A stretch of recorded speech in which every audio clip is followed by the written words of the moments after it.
Hi, I'm Ashley Swartz, Dean of the Beat faculty and Furious CEO. This is the last class of the semester. Welcome. This is Beat You. We've been doing this for the last 9 weeks. This is our 9th class.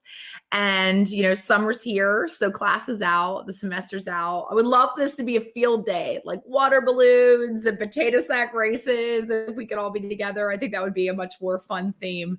We're still at home, a lot of us, getting out more and more every day. But I think it's a great way for us to sort of end the last session by talking about connected TV today. So today's class is actually the result of a request and a comment on one of our previous classes this semester from Sean, who's an MBA candidate. Actually, I think he graduated by now from Cornell. So congrats, Sean. He asked if we could talk about the impact on supply, television supply overall with connected TV, which I thought was a great sort of topic. I know I've spent so much time talking about traditional television because that's been so greatly disrupted by this COVID reset. And I think it's fair we spend some time on these growth mediums and these growth platforms. So today we're going to talk about how connected TV or CTV has flourished, no surprise, as a result of COVID, and then what that means overall for television holistically. So CTV is a catchphrase, right? It includes a lot of things. That includes built-in smart TV interfaces, standalone streaming devices like Roku, Amazon, Chromecast, and Apple TV, as well as connected video game platforms and Blu-ray players. According to Leichman Research Group, eMarketer, and others, because it's pretty consistent across the board, the use of connected TV devices in the US keeps growing. So Leichman says that about 80% of homes in the US now have at least one connected TV device. That the level of 80% means that about 96 million households have at least one connected TV device compared to 120.6 million Nielsen households or linear television households. This is up from the 74% level it was in 2018 and only 24% in 2010. So you can see how fast this has been growing. There are about 400 million devices themselves in the US, right, in US TV homes, and that's up from 250 million 4 years ago. So we've almost seen it doubled in 4 years. 64% of the homes have 3 or more devices, and the average is about 4.1 devices per connected TV household. Roku and Amazon Fire are the leaders with about 40 million devices sort of each, according to these companies. 40% of adults in US TV households watch video on a TV via a connected device daily versus 1% in 2010. So in 10 years, we have gone from 1% of the US TV households to 40%. And we know that COVID has absolutely put a hockey stick even more in that viewing behavior and in that time spent. According to Nielsen's most recent audience report, which was in the first quarter of 2019, and this was so it's prior to COVID, right? The average American was spending 5 hours, 50 minutes a day watching video, 20% of which was on SVOD or subscription video on demand platforms, which have no ads. So although in sort of 2020 with COVID and then economic hardship, we've seen this is still increased, but we've seen more pressure, economic pressure, right? And that's put wind in the sails of AVOD or advertising video on demand services. Many premium video providers are now offering advertising video on demand services or AVOD as an alternative to SVOD. So probably both of them is what they're actually taking to market, because much of America, as well as sort of the rest of the world, are really concerned about money spent and dollars and sort of this average household spend, which is the metric that we use to look at growth for cable, internet, and then ultimately streaming devices and services. Time spent on traditional TV continues to shift to connected TV. But what does this mean for advertising, right? That's the big question. And what's this mean for advertising volume or supply, which was Sean's question initially? And then what does it mean for actual spend, sort of dollars, right? Will every dollar lost in traditional television because of shrinking audiences be gained in connected television? Let's look at the numbers and sort of do the analysis. Let's start with dollars, right? eMarket upped their estimate for 2021 to be more than 10 billion for connected television, right? That is from about 6.9 billion or 7 billion in 2019. And it was only expected to be, I believe prior to COVID, the forecast was 8.8 billion. So concurrently, TV this year is expected to decline by about sort of 22%, right? So that's about 10 billion or 12 billion in total absolute dollars. which is about the same as the connected TV estimated value as a total marketplace and spend in 2021. But given that the delta year over year, you're seeing basically what is a 30% sort of swing, or a little over about $3 billion swing upwards in about 24 months in connected television in absolute dollars and spend. And you're seeing a 10 to 12 billion decline in linear television. So it's not one for one, right? We are seeing a greater rate of decline in absolute dollar spend in linear television than we are seeing a greater rate of increase in absolute spend in connected television. So it begs the question, right? With all this time spent, what does this mean for advertising supply? And it's not a simple answer. So what we're going to do is we're going to deconstruct it and really understand sort of unit for unit what that means for each of them and ultimately the value of those units. We're going to start with just volume. So let's start with ad load. We've discussed this before in a few sessions, actually. We've talked about ad load and its definition. I just want to remind everybody that at one point in time in linear television's history, ad load was something that was government regulated. It was sort of an anti-competition issue where, they wanted everyone's supply to be equal, right? That's now controlled by programmers, and that has been deregulated. So why does ad load matter? Well, it's a simple signal to noise ratio. And, most of you many of you hear me use that metaphor a lot. I love it. And it is appropriate here. So with less ads per hour of TV programming time, the more likely an ad is to be seen and to be memorable and recalled and have resonance, right? And then it's most importantly more valuable to a seller. But because audiences are declining, concurrently, you have audience decline, which means less viewers, which means less inventory volume available for sale or inventory supply. And then ultimately, if you concurrently reduce the ad load, that's another parameter by which you are reducing supply as well. So, there's an elasticity curve there about the value of the inventory, given that there's less ad load, but then the decreasing volume that occurs at the same time. And that's the biggest challenge, and why ultimately managing yield for sellers of both CTV and linear are so tough. Ultimately, audiences have been shrinking on TV, and we know that. And ad loads have been creeping up to compensate. That's a truth. So the historical sort of ad load, the metric, the bar we all use in the industry to refer to it is basically historically 8 minutes per hour, 8 minutes per 22 minutes of television programming. And then that means 16 minutes per hour. And let's just be really clear. So typical ad format for linear television is a 30-second spot. So 16 minutes per hour is 32 ad spots sold by different players in the value chain, right? So NBC has been, and Linda Yaccarino and her team have always been, first, right? They've been innovators. And they came out in 2019 as a leader in advertising and said they were going to reduce their ad loads by 10%. So what we ended up seeing at the end of 2019 is that where NBC came in with, a $10 billion sort of top line ad business at 14.3 minutes per hour on average of ads, whereas you had other folks, specifically A&E, Discovery, and Viacom that were exceeding 17 minutes per hour of ads. So you have quite a spectrum now that this has been deregulated. And clearly there's a lot of analysis to understand how to maximize top line revenue for a seller, given the decreasing number of viewers that are actually starting to, sort of continue to rear its ugly head on linear television platforms. So having learned this lesson, we've seen in connected television that distributors with the largest audiences have learned from the mistakes of linear and gone to market with maximum ad load per hour guarantees.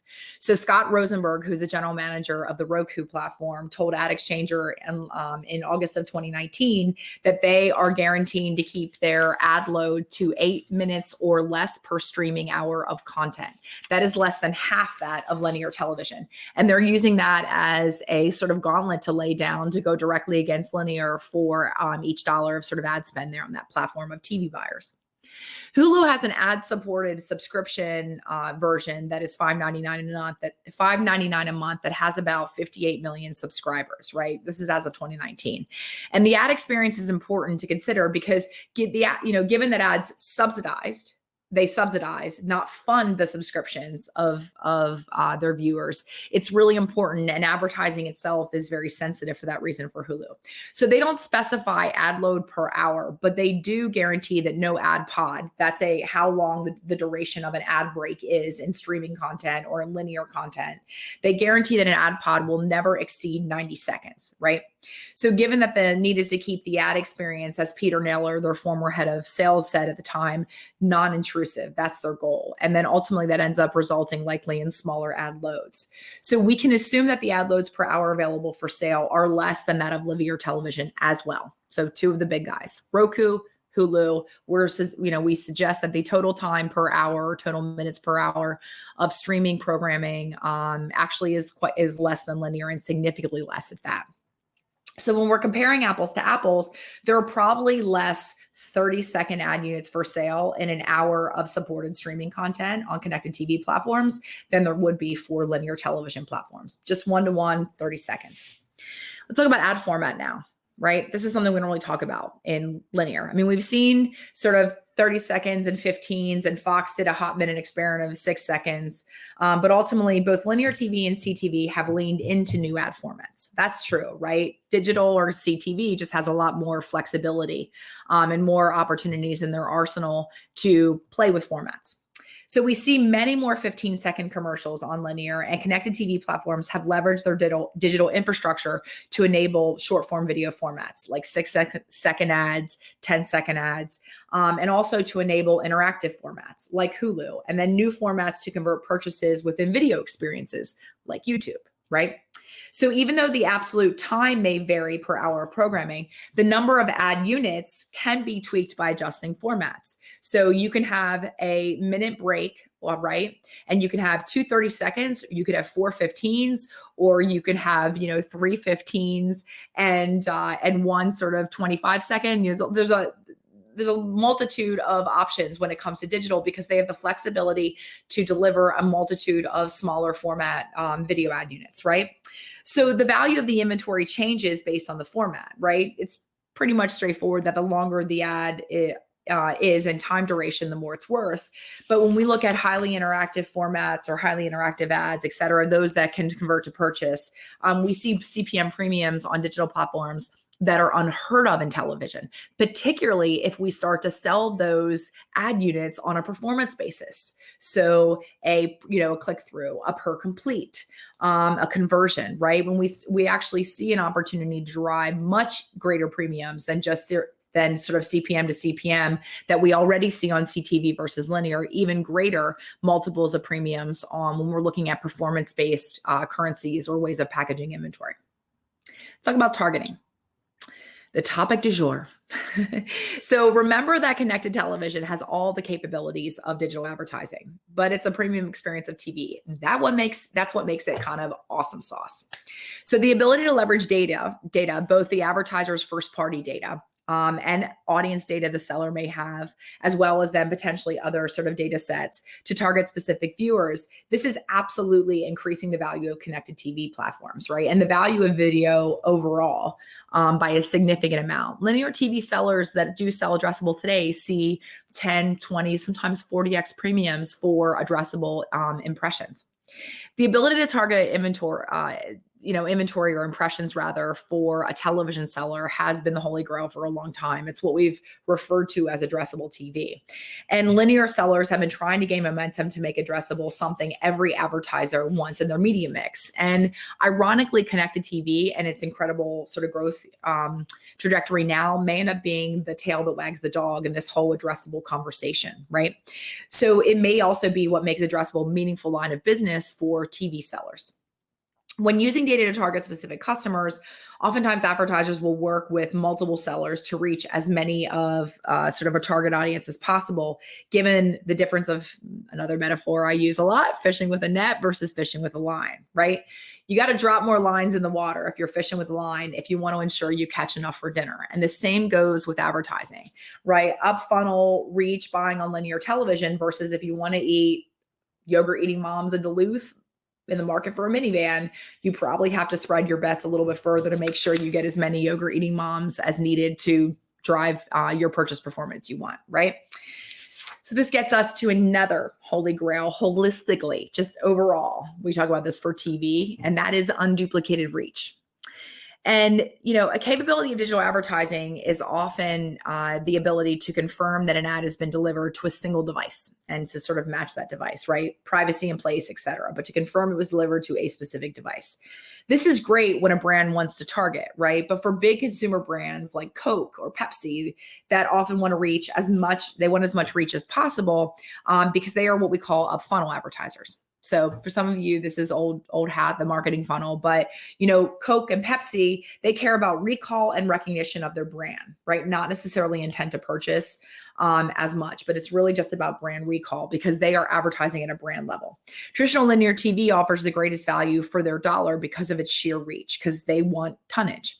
Digital platforms, even the ones that have reach like Hulu and Roku are more expensive for sort of apples to apples comparative reach.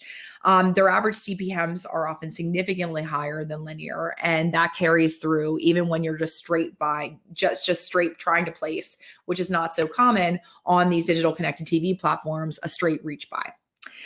So this has been the case to date where premium linear TV content distributed over the top has been supply constrained, which has delivered these higher CPMs. And the illiquidity or supply constraint of what is ultimately linear television content being syndicated on over the top platforms has retained and kept this artificially, well, I say artificially, but this high CPM as a result of not having as much supply available to meet demand. Even as supply is increased, we have seen those CPMs actually, and those CPM premiums pretty much hold constant.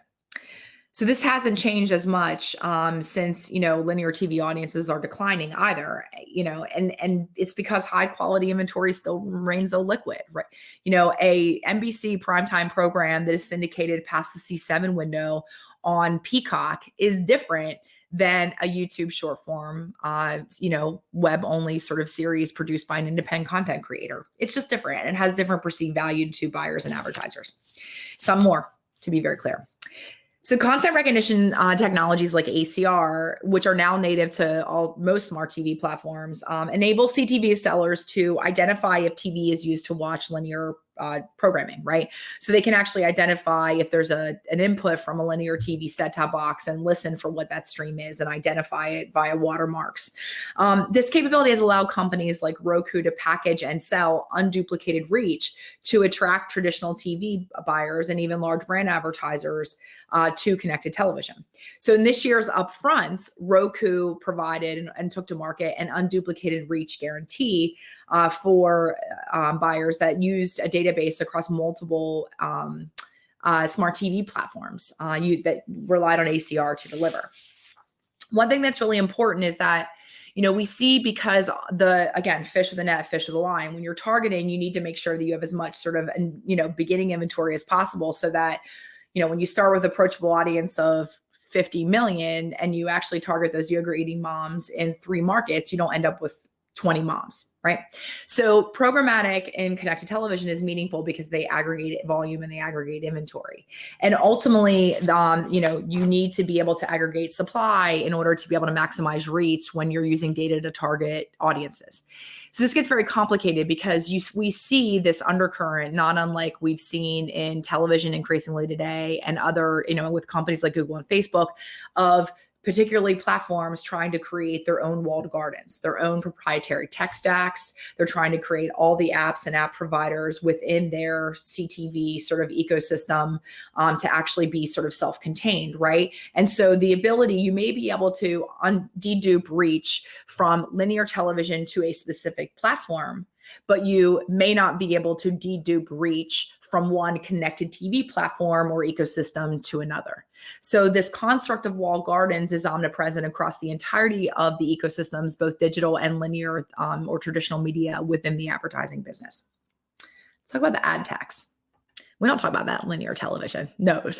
So because CTV is digital and it's targeted and it requires verification and creative optimization and all those things that are, expected and sort of just table stakes for buyers within digital advertising, there are many more players in the value chain, right? And in the tech stack. And so a lot of CTV inventory is sold programmatic and in programmatic marketplaces. And that requires that even more greater of a VIG for every dollar spent goes to those folks in the middle. So the additional number of players in the value chain for CTV means a greater ad tax. The question is, who pays for that? I mean, there are higher sort of CPMs, but how much of that is going to, sort of technology players in the middle or value added folks in the middle that are creating marketplaces, et cetera? Is it the buyer that pays for it? Is it the seller? Is it distributed? The additional cost of delivery of CTV is real, and it's clearly shared across the value chain, right? So it requires that in order to be able to sort of look at apples to apples, it requires an ROI analysis as to the increased return to a buyer or an advertiser on CTV platforms versus the increased cost of inventory or impression for impression in those platforms, right? And then there's also a higher cost of doing business. So, there's an additional cost for FTE resources because of the number of sort of variables in a digital buy. Typically, there are more FTE resources. There's greater reporting and reconciliation and accounting and all of those things, the administrivia, if you will, that just makes digital advertising overall, particularly CTV, because it is digital, more expensive than traditional mediums like linear. Another word we don't talk about a lot in linear television, or phrase, ad fraud. One thing that has plagued digital platforms, with CTV being no exception, is fraud. So in April of this year, the largest CTV ad fraud scheme in history was uncovered by a company called White Ops, which is an ad verification company. So there was a report that was published in Marketing Dive at its peak in January. A bot network scheme called Ice Bucket impersonated more than 2 million people and generated more than 1.9 billion ad requests, which equaled 28% of the volume on programmatic platforms for connected television during that period. Ice Bucket counterfeited more than 300 publishers. And these were big guys too. No one was safe. This isn't just like second, third tier. These were big dogs as well. And it tricked advertisers into thinking that real people were seeing their ads. So instead of real viewers sitting behind a screen like this, the viewing activity was artificially created with these bots that impersonated views and activities of human beings. So White Ops identified and then blocked the Ice Bucket attack, but it's still sort of ongoing, right? And some of the numbers are just staggering if you think about it. So the most frequently spoofed devices included Roku, so 46% of the fake traffic. Samsung, Tizen, smart TVs were 20%. Google TV was 21%, and then Android mobile devices were 6.1% per White Ops, based on that distribution of the, the sort of fake 1.9 billion ad requests. It's just a reminder: this shit doesn't happen on TV. Doesn't happen. We talked about ad fraud in any of the linear TV sort of conversations.